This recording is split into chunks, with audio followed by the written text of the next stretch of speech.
Shalom Elohim, Bapak Ibu dan teman-teman terkasih dalam Tuhan Yesus Kristus, puji Tuhan kita berjumpa kembali dalam program kesaksian iman yang luar biasa ini.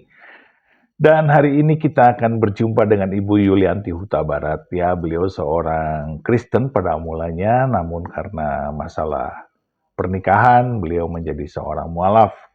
Namun di dalam pernikahannya, walaupun baik-baik saja, tetapi beliau tidak mengalami damai, tidak mengalami sejahtera, tidak ada ketenangan, dan itu membuat beliau gelisah sepanjang usia perkawinan mereka. Dan apa yang terjadi? Beliau akhirnya memutuskan untuk menjadi Kristen, ya. Beliau murtad setelah menjadi mualaf. Dan itu membuat beliau cukup sulit hidupnya, ya. Hidup sederhana pas-pasan karena ditinggal suaminya. Suaminya menganggap bahwa perkawinan mereka ini adalah perkawinan yang haram karena istrinya bukan lagi menjadi seorang muslim. Dan bagaimana Ibu Yulianti akhirnya di dalam hidupnya setelah beliau menjadi seorang muslim, itu cukup berat. Tetapi mari kita saksikan bersama-sama bagaimana ceritanya. Tuhan memberkati. Shalom, selamat malam buat Bapak, Ibu, dan saudara-saudari semua.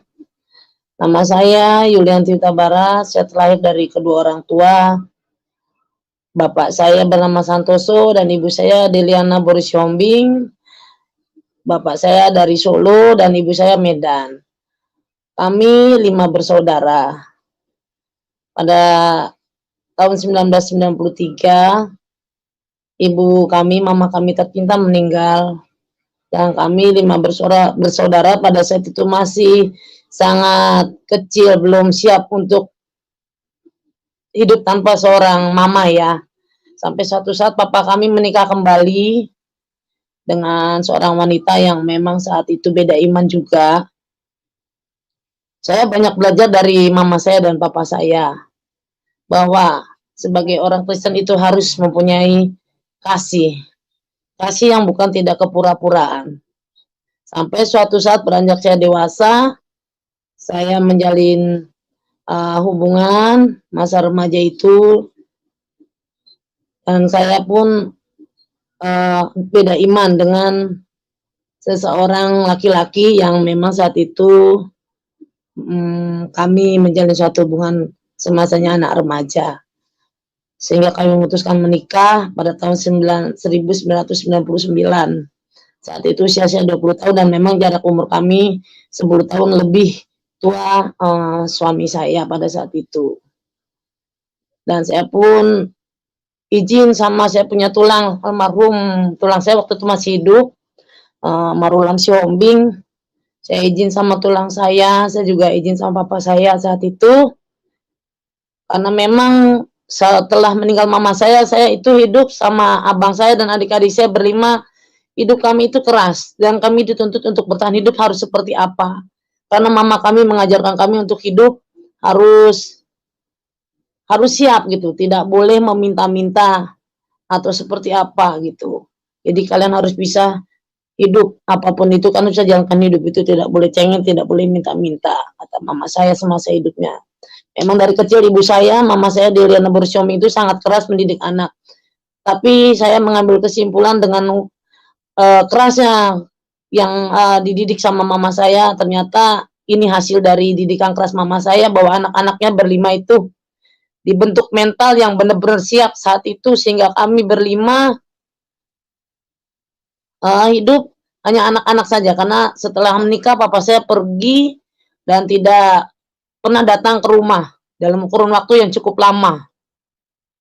Tapi papa saya pernah bilang, perginya bapak bukan meninggalkan kalian, tapi demi menyelamatkan adik-adik kalian yang masih kecil. Karena pada saat itu papa saya menikah lagi dan punya anak dari ibu tiri saya. Anak-anaknya masih bayi dan masih kecil. Dan bapak saya cuma cukup berdoa pada malam hari, dia selalu bilang, Tuhan Yesus, jaga dan pelihara kelima anak saya, dimanapun, apapun kebutuhan anak saya, cukupkan kebutuhan mereka Tuhan. Mungkin memang raga papa saya tidak ada bersama saya dan adik-adik saya. Tapi doa papa saya itu setiap malam itu yang dia katakan buat saya sama adik-adik saya.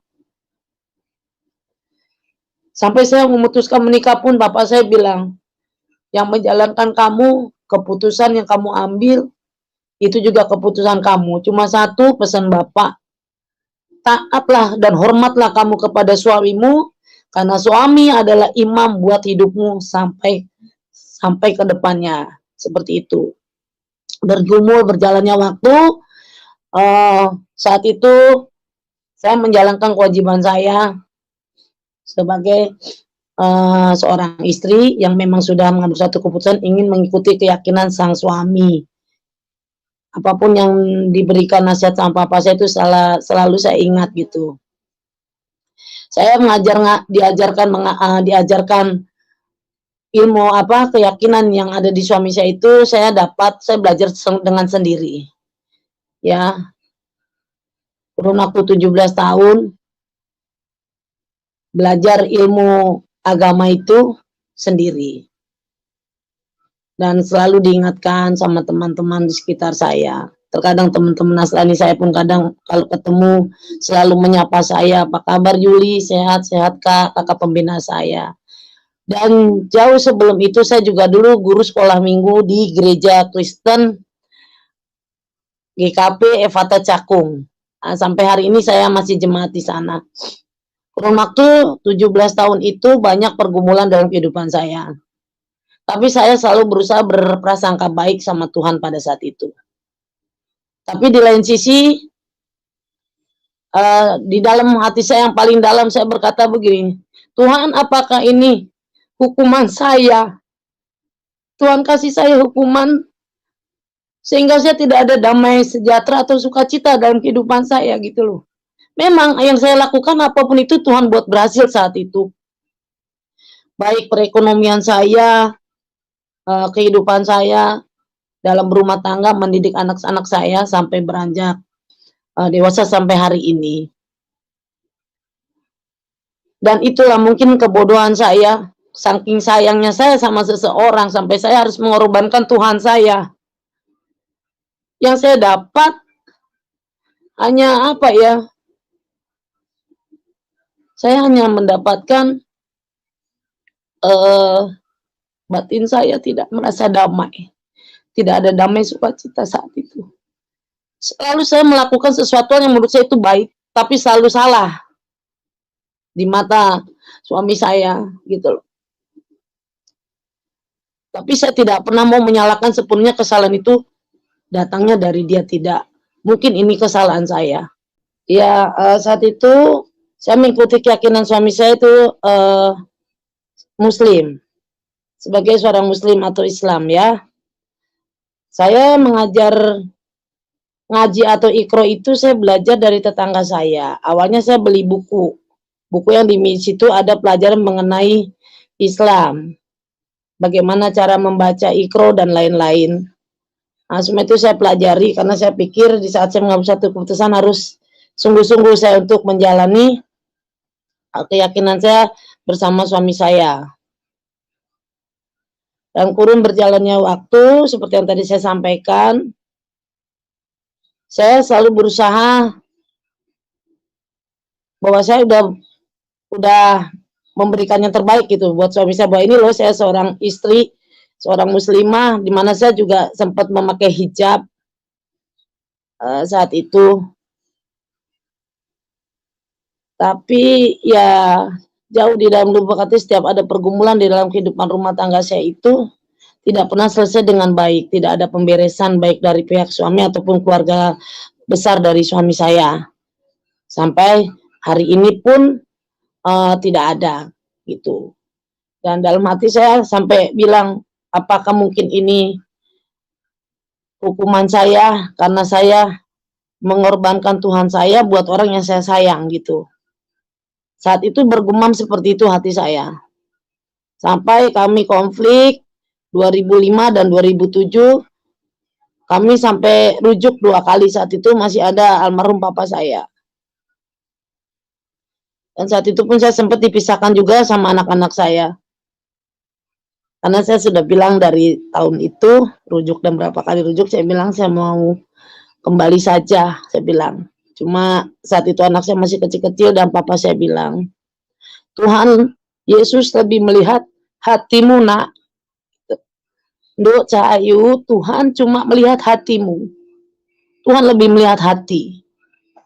Jadi kau harus minta kekuatan sama Tuhan, mau seperti apa kehidupanmu ke depan bersama anak-anakmu. Itu yang disampaikan Bapak saya. Sampai berjalanlah waktu, anak saya lulus SD yang pertama masuk, anak saya yang pertama lulus SMP, anak kedua lulus SD, berjenjanglah mereka berbarengan masuk SMA dan masuk SMP. Dan memang saat itu suami saya sudah tidak bekerja.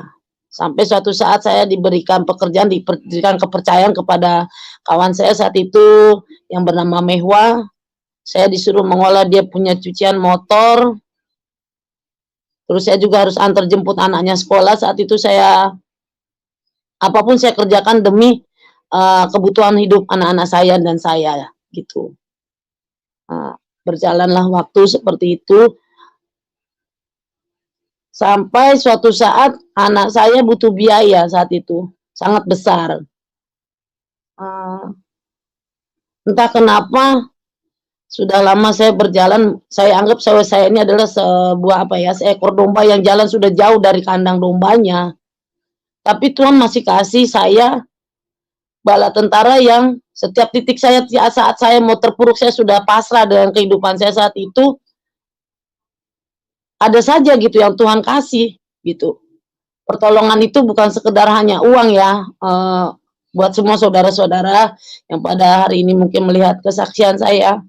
Tuhan kasih berkat bukan hanya uang. Saya diberikan teman yang baik saat itu, yang mau menopang saya, mengangkat saya dari keterpurukan hidup saya saat itu. Ditambah saya waktu itu pasca habis operasi, karena saya ada miom, sampai saya tidak bisa melakukan pekerja apapun, 3 bulan saya bed rest di rumah, tidak melakukan aktivitas. Teman gereja saya datang ke rumah, teman sekolah saya datang ke rumah. Terlepas yang Nasrani ataupun yang tidak Nasrani, mereka memberikan saya kekuatan moral. Karena memang terus terang saat itu saya sudah pasrah, Tuhan saya, dalam hati saya sudah nggak sanggup gitu, saya nggak sanggup. Kalau saya untuk hidup susah materi saya bisa terima, saya bisa cari. Tapi kalau susah batin saya dan pikiran saya nggak sanggup, saya bilang saat itu. Papa saya sudah nggak ada tahun 2007, tanggal 30 Juli, 1 hari saya mau ulang tahun, papa saya nggak ada. Saya masih ingat pesan papa saya, Tuhan lebih melihat hati kamu, Nduk. Kamu jangan pernah menyerah. Kamu harus punya pengharapan sama Tuhan Yesus. Saya cuma bisa bergumam dalam hati saya. Karena saya masih menghargai, menghormati suami saya dan juga ibu mertua saya yang saat itu sedang mengalami sakit kanker serviks yang harus bolak-balik ke Cipto. Saya harus mengantar ibu mertua saya tiap subuh, saya harus antar dia untuk kemo dan lain-lain saat itu. Setiap hari saya harus menguatkan diri saya, bergumam sendiri, berkata-kata, bicara sendiri dengan hati saya. Akhirnya berjalannya waktu pada tahun 2017 tanggal 30 Mei itu pas hari ulang tahun anak saya yang pertama, nama anak saya Selina Putri Aulia, genap usia dia pada saat itu sweet 17. Pokoknya intinya selama 17 tahun pergumulan hidup saya itu beraneka ragam. Sampai masalah perekonomian dan lain-lain itu, dan sampai perlakuan keluarga besar dari suami saya yang sangat tidak memanusiakan saya, gitu ya. Tapi saya selalu ingat kalau kasih itu harus benar-benar mengasihi. Saya, acuan saya mengasihi saat itu, mengasihi dan mengasihi. Kalau mengasihinya saya menjadikan diri saya bodoh, itu sangatlah sangat tidak baik buat kehidupan saya ke depan. Sementara saya harus menguatkan diri saya saat itu. Akhirnya setelah banyak pergumulan itu, Saya izin sama suami saya saat itu pada malam hari, habis maghrib lah jam-jam setengah 7, jam 7, saya bilang sama suami saya, "Pak, saya mau ngomong sama kamu." "Ngomong apa?" kata dia. Saya minta izin saat itu sama suami saya bilang, "Pak, aku sebelumnya mohon maaf, mungkin aku belum bisa menjadi seorang istri yang baik, belum bisa menjadi seorang istri muslimah yang jauh lebih baik." Karena saat itu saya tidak pernah dituntun atau dibimbing selama 17 tahun itu tidak. Sampai saya bisa mengaji dan lain itu saya diajarin sama tetangga samping rumah saya. Namanya saya biasa manggilnya Mama Iip. Jadi saya bilang baik-baik saya izin. Aku mohon maaf sebelumnya tanpa mengurangi rasa hormat aku sebagai seorang istri. Aku ingin kembali ke gereja, Pak. Izinin saya ya. Saya selama ini tidak pernah menuntut apapun. Saya tidak menuntut materi atau tidak menuntut sesuatu yang memang kamu harus istimewakan saya sampai hari ini tidak. Saya cuma minta izin untuk kali ini saya mohon izinkan saya mau kembali pelayanan, saya mau kembali ke gereja. Saat itu dia tidak bisa menerima. "Nggak bisa begitu," katanya. "Kalau kayak gitu sama aja kita hidup satu rumah, beda iman, beda keyakinan, beda agama, namanya sama aja itu zina. Kalau kamu maunya seperti itu, aku nggak akan mau tahu kehidupan kamu dan anak-anak, baik makannya atau apapun, aku nggak akan mau tahu." Saat itu saya tidak marah. Karena saat saya mau izin sama suami saya, jauh sebelum hari itu saya berdoa. Saya bilang sama Tuhan,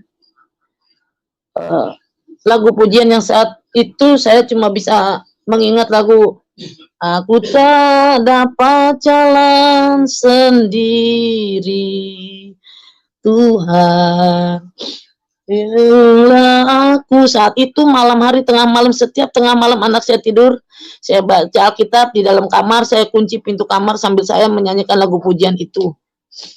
Akhirnya sampailah pada malam itu 30 Mei 2017 jam 7 malam saya sampaikan sama suami saya, papanya anak-anak. Dan dia tidak menerima itu. Setelah kejadian itu dia keluar dari rumah kontrakan, dia bawa bajunya semua. Saya tidak pernah mengusir suami saya sampai hari ini, saya tidak pernah mengusir. Dia selalu setiap ada permasalahan pasti dia pergi meninggalkan rumah. Nah, saya tinggal akhirnya cuma bertiga sama anak saya di rumah kontrakan itu. Saya bilang sama suami saya saat itu, "Nggak apa-apa kalau kamu memang tidak mau tahu dengan kebutuhan saya sama anak-anak. Tapi Tuhan saya lebih berkuasa buat hidup saya dan matinya saya, dan juga anak-anak saya pasti Tuhan cukupkan kebutuhan saya dan anak-anak saya. Kamu nggak usah khawatir. Saya jamin itu dan saya tidak akan meminta apapun sama kamu kalau memang itu kemauan kamu." Berjalannya waktu, saya hari Minggunya mau berangkat ke gereja dan pada malam hari itu anak saya nangis dan sangat terpukul. Saya tahu anak saya yang perempuan ini saya berusia 17 tahun harusnya hari baik saya, hari istimewa saya, sweet 17 saya. Kenapa Tuhan kasih hadiah perpisahan orang tua saya? Nah, itu bukan hal mudah buat anak saya, buat Selina Putri Aulia anak saya. Dia tahu betul apa yang saya alami karena saya suka curhat sama anak saya itu kan. Sampai saya bilang malam itu, "Kakak, Habib, Mama minta maaf.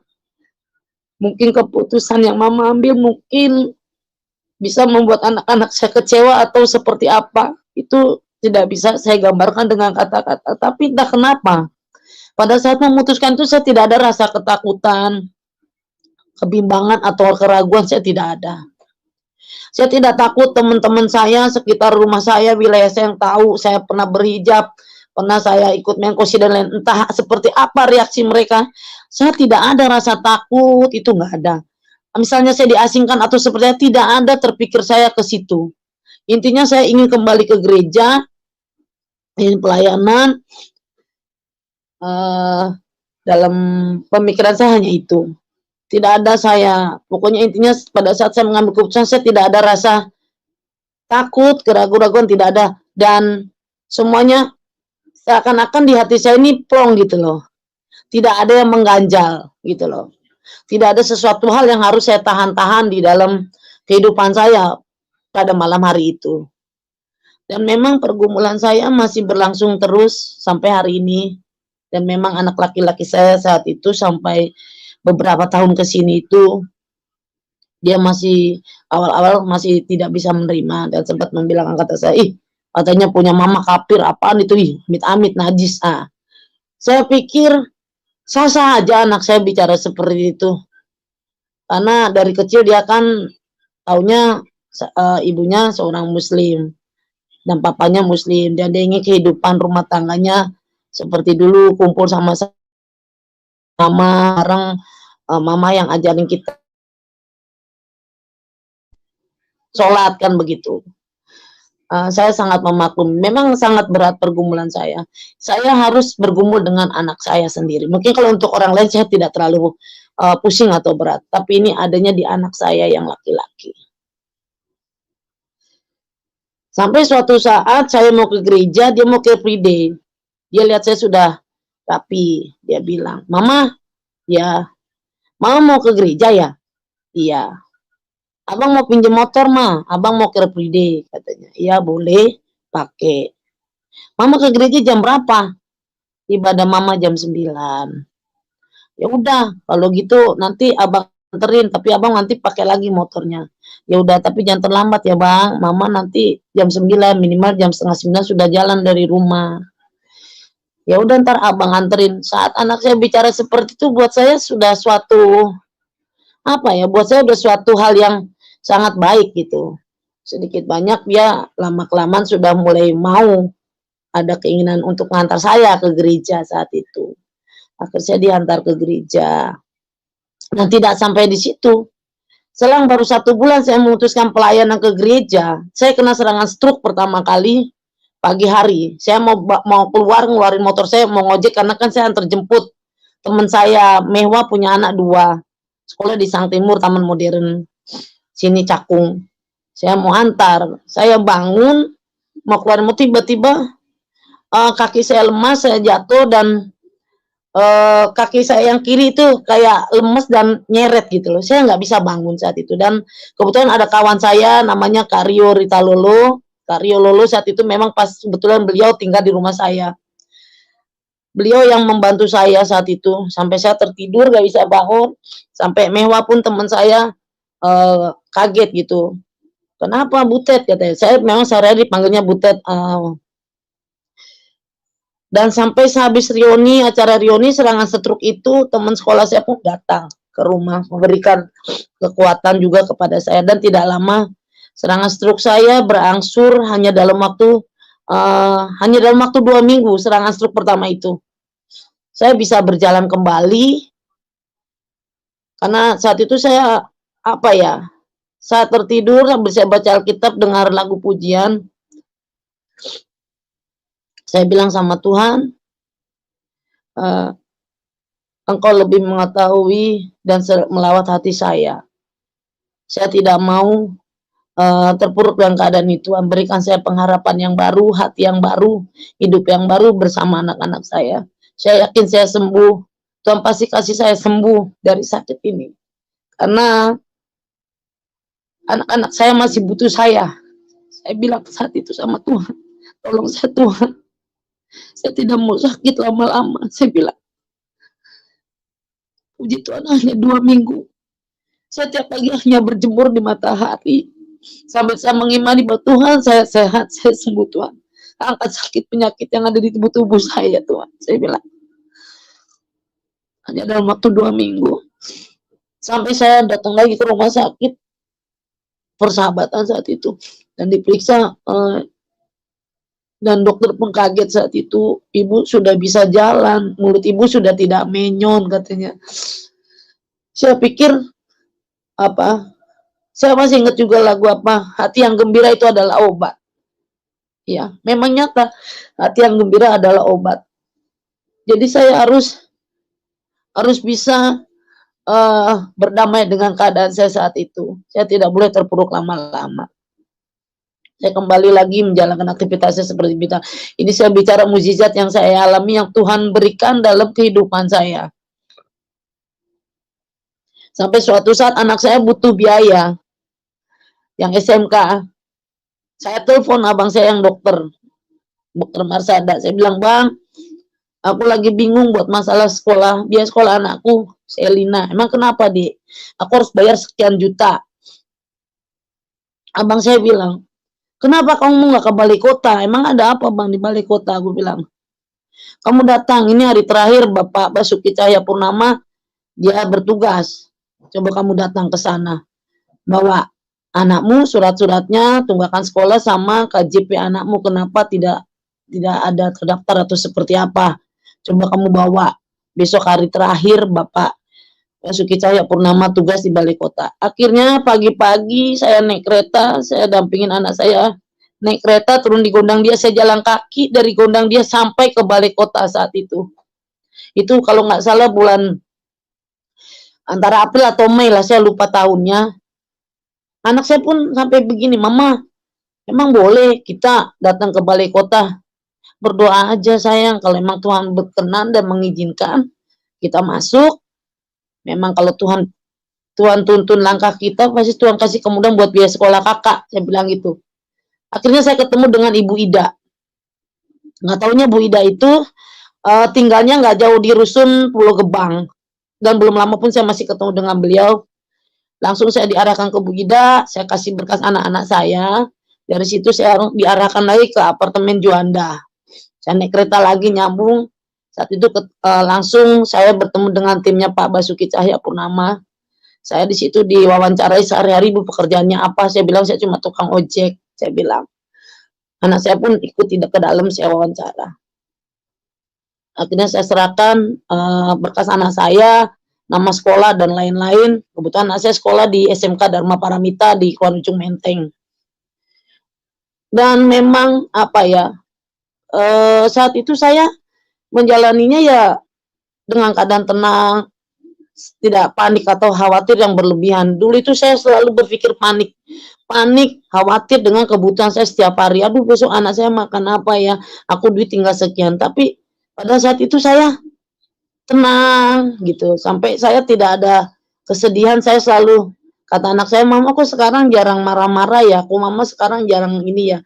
Saya bilang, "Ya kan Mama sudah mengambil suatu keputusan yang keputusan yang Mama ambil itu bukan semata-mata memutuskan sesuatu hal yang mudah gitu.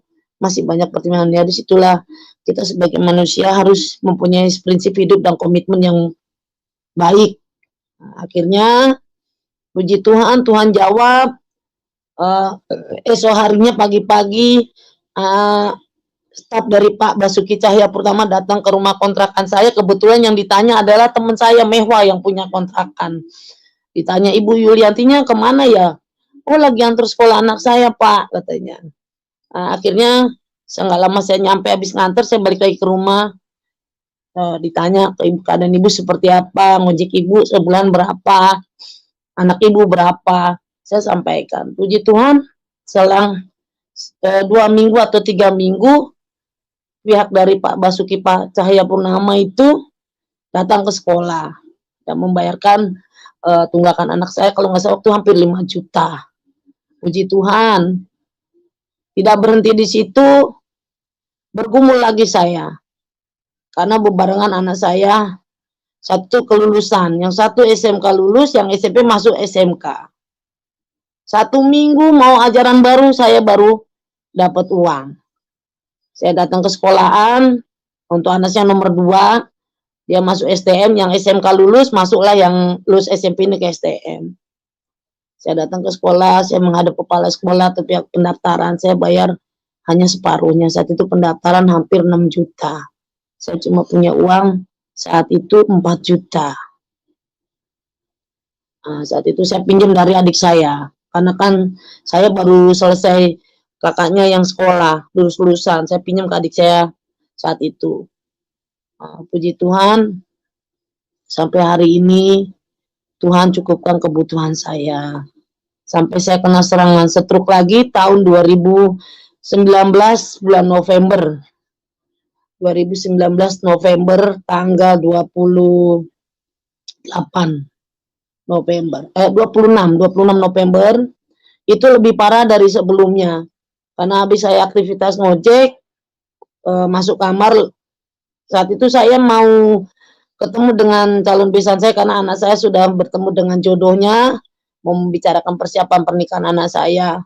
Tiba-tiba saya lemas, saya tiduran, tahu-tahu mulut saya menyon lagi.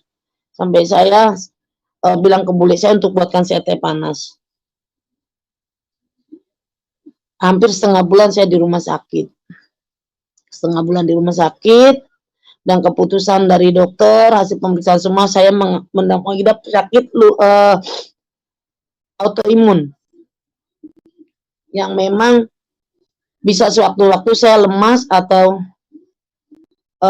kaki kesemutan atau tangan merasa baal. Saat itu kan karena saya ngojek, akhirnya saya tidak diperbolehkan naik kendaraan sendiri. Sepulang saya di rumah sakit, dokter bilang ibu tidak boleh lagi aktivitas di atas motor sendiri. Ibu harus diantar, kemana-mana harus diantar. Awal-awal saya kemana-mana diantar. Tapi saat orang yang ngantar saya tidak ada, saya kan bingung juga saat itu. Saya bilang lagi sama Tuhan, Tuhan, berani bawa motor sendiri. Walaupun terkadang suka lemas di bagian tubuh saya sebelah kanan ini dari pundak ke bawah. Kalau udah lemas seperti itu mau nggak mau saya harus berhenti. Saya berhenti kadang di halte atau di warung-warung yang ada warkopnya, saya konsumsi teh manis panas. Hanya itu yang bisa kasih kekuatan saya kalau saya sudah lemas di jalan. Nah, bergumulnya waktu, saya jalankan aktivitas seperti biasa. Dan memang anak saya sampai hari ini yang laki-laki itu kadang-kadang pembicaranya masih agak seperti dia sangat mempunyai akar kepahitan terhadap saya. Dia selalu berpikir mama penyebabnya. Mama yang penyebabnya semua ini mama. Sehingga tidak ada lagi kehidupan keluarga kecil yang dulu abang dapat. Sampai anak saya keluar dari rumah tidak mau tinggal sama saya sampai hari ini. Tapi dalam doa saya selalu bilang sama Tuhan, dimanapun anak saya berada, buat Fatwa Habib Kalamsa, jaga pelihara dia Tuhan. Aku yakin dan percaya aku akan selalu menjaganya. Karena satu orang berdoa dan bertobat dalam satu rumah, pasti Tuhan akan berikan keselamatan buat semua orang yang ada di dalam rumah itu. Ya kan? Saya pun banyaklah pergumulan saya. Sampai saya mengalami suatu pengkhianatan terhadap kinerja saya, pekerjaan saya, dan lain-lain. Tuhan mampukan saya lewatin itu semua. Sampai saya terkena COVID. Saya tidak tahu ya. Tiba-tiba saya habis ada urusan saat itu dengan kawan saya. Pulangnya saya tiba-tiba demam, mata saya tidak bisa terbuka. Saya dibawain obat juga sama teman saya saat itu, obat Cina. Saya pikir sudah baikan, tapi tidak. Sampai saya ke klinik, mau nggak mau sama teman saya mewah dibawa ke klinik, di swab dan lainnya saya positif. Karena saya ada jantung dan autoimun, tiba-tiba setiap saya batuk itu sesak. Napas saya seakan-akan kayak tercekik di leher, saya tidak bisa bernapas saat itu. Benar-benar saya sakit, sangat sakit, dan leher saya ini kayak orang kecekek tali tambang gitu loh. Saya saat itu saya nggak ada rasa takut, khawatir. Mungkin orang berpikir, aduh mati nih gua karena COVID nih, mati deh gua gitu kan.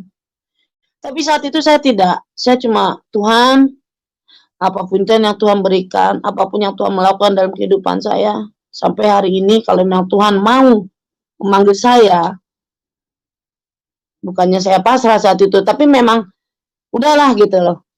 Apa yang Tuhan mau kasih hidup saya terima. Gitu loh. Saat itu. Sampai saya tidak bisa dibesuk, sampai berapa hari di gawat darurat itu di rumah sakit Persahabatan. Tapi saya tidak berhenti. Di rumah sakit pun saat jam doa dari gereja saya tetap ikut. Dan doa keluarga juga saya lewat handphone, saya ikut. Walaupun napas saya sesak dan masih pakai oksigen saat itu, selalu saya ikut. Dan satu lagi pencerahan dari saya punya teman satu organisasi saat itu, Kak Eta, namanya Christine Margareta. Memang satu organisasi sama saya saat itu. Dia memberikan saya link, "Kak Butet, coba Kak Butet buka, Debbie Bazir." Di situ ada misbah doa dan misbah syukur, ya. Pagi jam 5 subuh, misbah syukur. Tiap malam jam 8 malam adalah misbah doa. Itu saya selalu mengikuti. Jadi setiap jam itu jam 5 dan jam 8, kalau pas saya sudah di rumah itu saya selalu langsung buka Debbie Bazir. Banyak ayat-ayat firman Tuhan yang diberikan oleh Debbie Bazir di situ menguatkan saya dan memulihkan hati saya sampai hari ini. Ya, mungkin dulu saya sekedar sekolah minggu, guru sekolah minggu, tapi saya tidak mengerti kehadiran Tuhan dalam hidup saya itu seperti apa. Tapi setelah pergumulan saya mengambil keputusan saat itu sampai hari ini saya merasakan sekali proses hidup dan peran Tuhan Yesus sendiri dalam kehidupan saya, baik jasmani ataupun rohani. Sampai hari ini puji Tuhan, damai, sejahtera dan sukacita itu selalu ada dalam kehidupan saya setiap hari.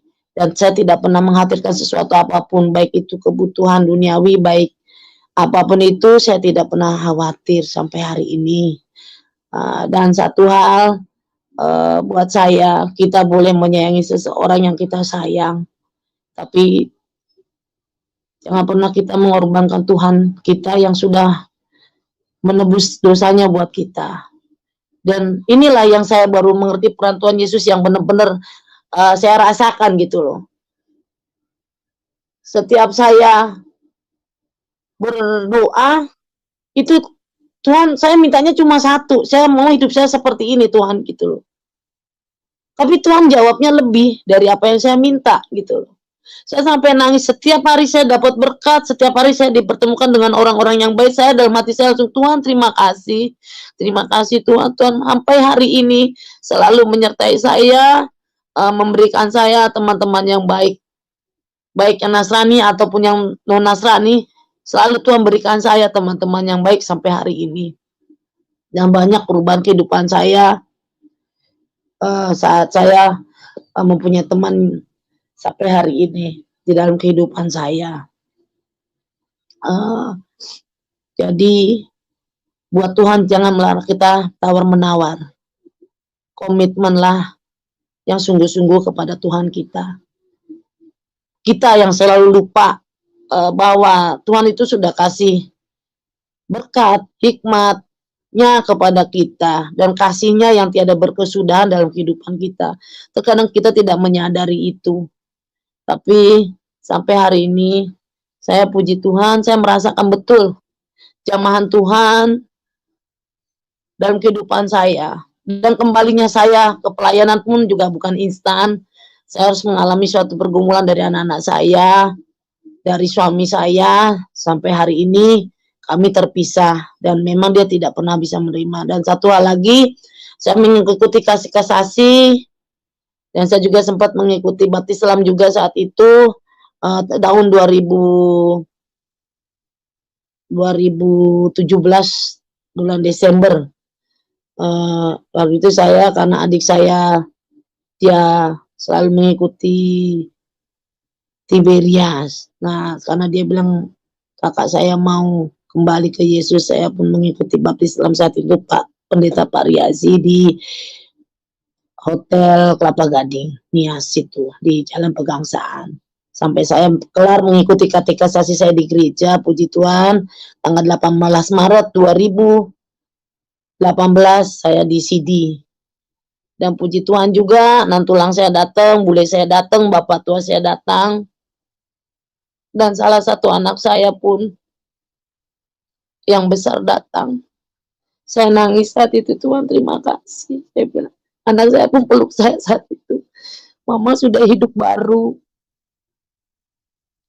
Mama, kakak sayang mama. Mama jangan tinggalin kakak. Saya bilang sama anak saya, mama tidak akan pernah meninggalkan anak mama. Tapi kehidupan manusia itu ada hidup dan mati. Karena buat orang Kristen, mati adalah suatu keuntungan di mana kita percaya kepada Tuhan.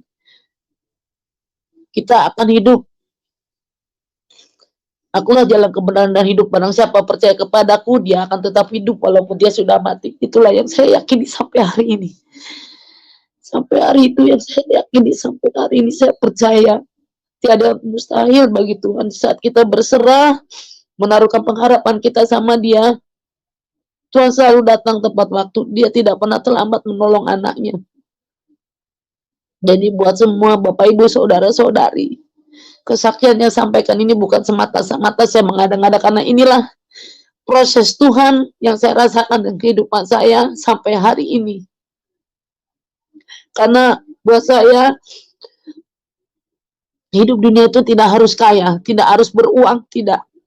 Saat kita punya niat baik dan berkomitmen dengan apa yang kita putuskan, Tuhan kasih kemudahan.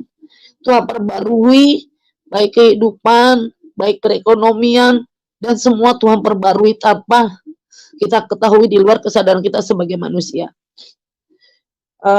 Demikianlah kesaksian yang saya sampaikan hari ini. Terima kasih buat Bapak Pastor, dan sekali lagi saya mengucap syukur bahwa Tuhan sampai hari ini baik-baik dan teramat baik buat hidup saya. Terima kasih. Haleluya, luar biasa sekali. Jadi teman-teman, bagaimana Ibu Julianti ini mengalami kasih Tuhan secara real. Jadi yang seperti saya katakan bahwa Tuhan Yesus itu adalah Tuhan yang baik dan benar-benar Tuhan. Jadi hakikat Tuhan itu bukan hanya dicerita di dalam Alkitab, tapi memang nyata bagi setiap orang, ya. Ibu Julianti ini pernah menyangkal Tuhan, pernah meninggalkan Tuhan, pernah merendahkan Tuhan. Cuma demi seorang yang dia sukai, yang mau jadi suami, dia meninggalkan Tuhan Yesus. Dan di sini kita melihat Tuhan Yesus tidak marah-marah, tidak kemudian datang, terus kemudian menampar ataupun membunuh Ibu Julianti. Tidak. Karena Tuhan Yesus itu Tuhan yang baik. Ya, yang jahat itu hanya setan. Setanlah yang menginginkan kematian manusia. Dan kita melihat bagaimana Ibu Julianti mengalami kegelisahan dan tidak ada damai hidupnya setelah dia meninggalkan Tuhan Yesus. Inilah sesuatu kenyataan atau pengalaman yang tidak bisa dibantah atau sesuatu yang dirasakan secara pribadi oleh Ibu Julianti. Jadi tidak bisa dibantah oleh siapapun. Karena yang merasakan sukacita itu Ibu Julianti. Itu perasaan tidak bisa dibantah. Kalau Anda lagi sedih, saya tidak merasakan. Anda yang merasakan. Jadi orang yang lagi marah, emosional, orang lain tidak merasakan, tapi dia yang merasakan. Begitu juga Ibu Julianti, bagaimana dia bisa menceritakan dia tidak ada damai setelah meninggalkan Tuhan Yesus. Ya itulah yang dia rasakan. Setelah kembali kepada Tuhan Yesus, luar biasa ya. Damai sejahtera kembali memenuhi hidupnya, karena itu suatu perasaan yang nyata yang tidak bisa dijelaskan oleh apapun. Sama seperti saya bilang tadi, bahwa orang sedih, orang lagi emosi, itu orang itu yang merasakan. Jadi tidak bisa dibantah oleh orang lain. Ya, kenapa dia sampai memaki-maki orang? Kenapa sampai dia memukul orang? Kenapa sampai dia membunuh orang? Itu perasaannya. Jadi begitulah. Kenapa Ibu Julianti bilang dia tidak ada damai? Ya itulah yang dia rasakan. Jadi memang seperti yang dikatakan Alkitab, Tuhan Yesus itu adalah Raja Damai. Oleh sebab itu setelah Ibu Julianti kembali, maka damai sejahtera sukacita itu kembali memenuhi hidupnya. Luar biasa. Jadi teman-teman, bagi Anda yang belum mengenal siapa Tuhan Yesus, cobalah berdoa ya supaya Anda pun bisa menerima kasih karunia Tuhan. Karena banyak orang sok tahu dan merasa bahwa dialah yang benar dan terus membenarkan apa yang dia pikirkan atau apa yang dia yakini. Tetapi di dalam kehidupan ini, berdoalah, saya mengasihi siapapun, dan karena Tuhan Yesus berkata di dalam Kisah 4 ayat 12, di bawah kolong langit ini, ya, di bawah kolong langit ini, tidak ada nama lain yang olehnya manusia bisa diselamatkan. kecuali di dalam nama Tuhan Yesus. Saya percaya siapapun Anda yang mendengarkan acara ini, Anda masih tinggal di bawah kolong langit kan? Nah, tidak ada nama lain yang bisa menyelamatkan. Hanya nama Tuhan Yesus. Ya. Jadi Tuhan Yesus Maha baik dan mengasihi hidupmu, apapun latar belakang. Ya, Tuhan tidak memilih-milih engkau tampan atau mungkin kurang bagus wajahmu, atau mungkin hal-hal mungkin engkau dompetmu kosong, sedangkan dompet robek pun Anda disayang Tuhan. Karena dia Tuhan yang baik. Ibu Julianti di dalam keadaan kesusahan, Tuhan Maha baik menolong. Jadi begitulah perjalanan daripada Ibu Julianti. Saya berharap bagi teman-teman yang belum kenal Tuhan, ya berdoalah, bertanyalah, ya cari tahu siapa Tuhan Yesus itu, supaya Anda pun bisa selamat. Yohanes 14 ayat 6 di bawah, akulah jalan kebenaran dan hidup. Tidak ada seorang pun yang dapat datang kepada Bapa kecuali melalui aku. Ya, akulah jalan kebenaran dan hidup. Dengar, tidak ada seorang pun. Nah, saya percaya Anda yang menyaksikan program ini, kita semua adalah orang. Tidak ada seorang pun yang bisa datang kepada Bapa kecuali melalui aku. Jadi Tuhan Yesuslah satu-satunya juru selamat. Dia yang mengasihi hidupmu dan dia ingin supaya hidupmu tidak binasa. Nah, Bu Julianti, saya punya sedikit pertanyaan.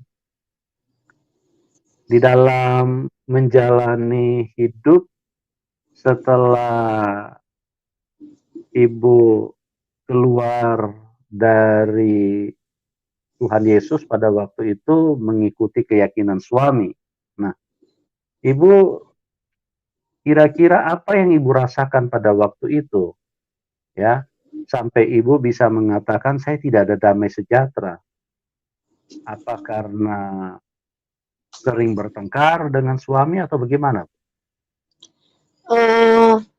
Jadi apa ya, saya selalu khawatir, cemas dengan setiap hari kebutuhan saya itu, saya selalu merasa ketakutan gitu loh.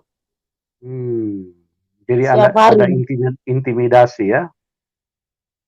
Intimidasi sih tidak. Jadi terkadang saya kalau udah di rumah tiba-tiba ada permasalahan, anak harus bayar ini itu dan kebutuhan sehari-hari, padahal saya saat itu membantu juga sih kebutuhan di rumah dengan saya keliling jalanin kredit pakaian gitu kan, keliling gitu di lingkungan saya.